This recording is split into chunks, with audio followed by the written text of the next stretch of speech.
आहे मराठी राजभाषेसमोरील आव्हान। मराठी माझी माती, मराठी माझा अभिमान, मराठी माझी माती, मराठी माझा अभिमान, जन्मले या मातीत हाच माझा स्वाभिमान, जन्मले या मातीत हाच माझा स्वाभिमान।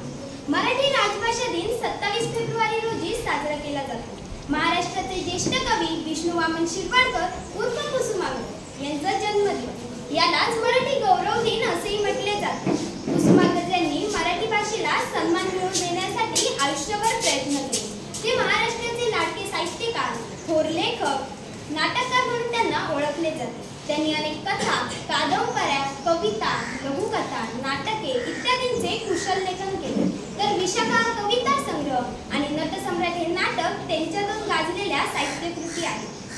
अमेरिकेतील डॅनियल इब्राम या गणिती तज्ञाच्या मतानुसार जी भाषा ती बोलणाऱ्या समाजास व्यवसाय देऊ शकत नाही, ती भाषा तो समाज सोडून देण्याचा प्रयत्न करतो। अमेरिकेतील एब्राम यांच्या अंदाजाप्रमाणे 21व्या शतकाच्या अखेरीपर्यंत संपूर्ण जगात 300 भाषा अस्तित्वात राहू शकतात।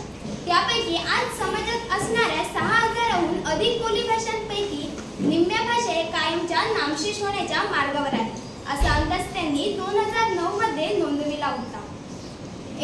जागतिकीकरणाच्या प्रक्रियेनंतर जगातील भाषांच्या अस्तित्वाला धोका निर्माण झालेला आहे।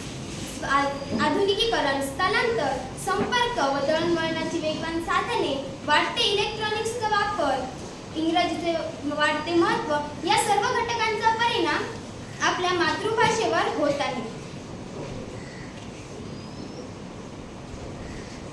धन्यवाद।